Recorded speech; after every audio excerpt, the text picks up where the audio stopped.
And good morning and welcome back to the GDFL Netball Show. Now, just before we go on to the remainder of last week's games, during the week we did receive an email from Werribee, a little bit upset about what was said on last week's show by the Thompson girls, that the court was a bit slippery, and me being me, might have played up to it a little bit. I mean, we're here not to upset anyone, but if there's any sort of thing that's newsworthy, of course we're going to release it on the show. We're going to let people know what's going on around at all the courts. And yes, I haven't been up to Werribee this year because that was also mentioned in the email, but I will get up there. And this week, Werribee's playing Bellpost Hill, and to answer the question there, I will be at the game.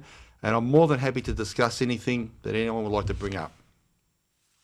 How's that, Fleck? Yeah, that's fine. I mean, everyone here is entitled to their own opinion. We live in a democracy. If people want to say things, we can't censor them. And we welcome the feedback too. We do. And if anyone does want to come on the show that is watching games or that don't necessarily in the games or on a coaching committee or anything like that, you're more than welcome to pop along as well. So write us an email about that as well.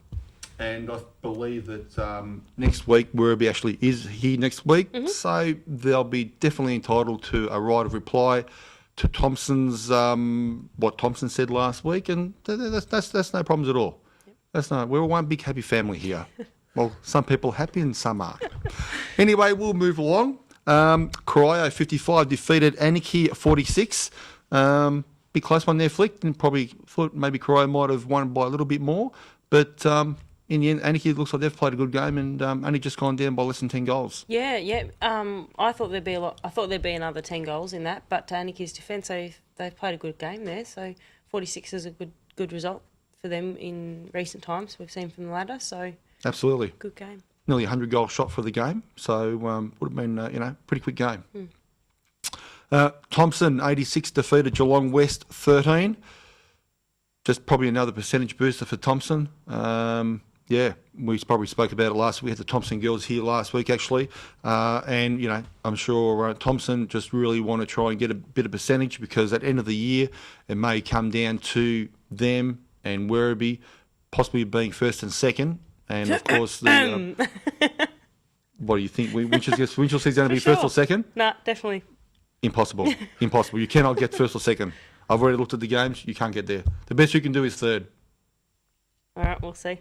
Jace, what do you think? Have you looked at the draw and the remaining games? Look, I'm happy with top three finish. Top three? First, second or third. I think we'd be happy with any of those positions heading into finals. What do you think about if you finish top, having that first week off? Do you think that's advantage or disadvantage for the team? Most likely, if we had the week off, I'd still play a game against someone, whether it be against a group of guys, whether it be against another club that we could pull together. I'd definitely prefer to keep them playing. So you're not really in favour of having a week off if you don't have to? Probably not. I think most, depending on how the girls are travelling with injuries and stuff like that, but generally speaking, I'd be trying to keep the games flowing for them. Yep. Okay. Of course, last game of the round, we'll hit on it now. Winchelsea 47 defeated Inverleigh 20. What, you happy with that game? Won by 27 in the end, Jace? Yeah, pretty happy? 27. We were able to try a couple of things. So we've been working on different things like getting Min, Belinda Todd, our normal goal shooter, out to goal attack and trying Julia Knott back in the circle as goal shooter. Hang on. Belinda Todd in goal attack? Yeah. Are you serious? What? I didn't think things like that happened. Yeah, they don't normally, but... Toddy running in goal attack. Someone take a photo of that. Well, I need to see that. You'd be surprised. She's like lightning. You never know. She might challenge you to a race one day. Hang on, like lightning? Lightning. Are you talking about at the bar or on the netball court? Definitely up to get a drink. Oh, definitely up to get a drink. Absolutely. All right. Now, every week when we talk about Inverleigh, we talk about Tori Miller, who goals for Inverleigh. You didn't have any dramas with her on the weekend? I mean, they've only shot 20 goals. Yeah, pretty happy. Amy's been pretty consistent down in goalkeeper for us, so I guess for most goal shooters around the league, they're always up for a tough game, I think, when they're playing against Amy. We also had Natalie Tomasini play for us in goal defence, so that was quite a strong defensive unit for us, particularly with Lauren Houghton unavailable this week. So to keep the team to 20 goals, 5 goals a quarter, pretty happy with that. Yeah. Renee Pilkington, where did she play? Centre. Centre? Yeah. And I noticed actually a couple of weeks ago at the East Geelong game, she did play centre as well. Yeah. And Lauren Houghton played goalkeeper. Yeah. Is that how you're going to be playing from now on? It's something we've been working quite a bit on. If you've ever seen Lauren play, she reads the play exceptionally well. So to set up some of our defensive structures to allow her to have attack at a few intercepts is probably a little bit of a luxury we've got. The benefit of also putting Renee into the middle is that she's probably one of the most consistent ball movers that we've got in our side. And if we can start running Renee to Hayley, to Julia, to Belinda, I think that's probably quite a solid option for us as well. We start getting Angie Mawson back from her pregnancy, so that gives us a nice sort of even contribution moving forward. That area of the court was something that probably cost us in a couple of finals last year against Werribee and against Thompson. So just something that we've been able to have a look at moving forward, and I guess that's where some of our development will come from. Now, of course, I have seen Lauren play. We played each other. Belpo still played against you guys in the semi-final last year. Yep. And I really do believe, looking back on that final, that Lauren was made the difference there when she was playing in centre. Yep. She's great around the circle, and her elevation is just unbelievable. So you're thinking that later on in the season, you play Thompson again, don't you? Yep. You play Werribee again? Yep. Mm-hmm. It's a great draw. Great draw towards the end of the season there. You don't play Belpo's Hill again? No, unfortunately not. I would like to have had another game against them. Yeah. So you're thinking that Lauren will stay down in goalkeeper against Thompson and Werribee? It's about options. So last year we were probably pretty rigid in what we had. We sort of had 7 players. We put out the same thing every week. Now we just want to have a few opportunities to have a look at a few different things. We've had 18 weeks to try a couple of things, come up with some options. Might happen, might not. That either way, we've still got the same group of players, so Renee can still go back to circle defence. Again, her and Amy are quite solid.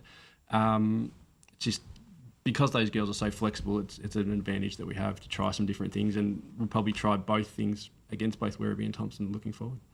Would you say that Renee Pilkington is a better centre than Lauren, or vice versa? Probably they both offer different things. One not better than the other in any aspects, just about variety.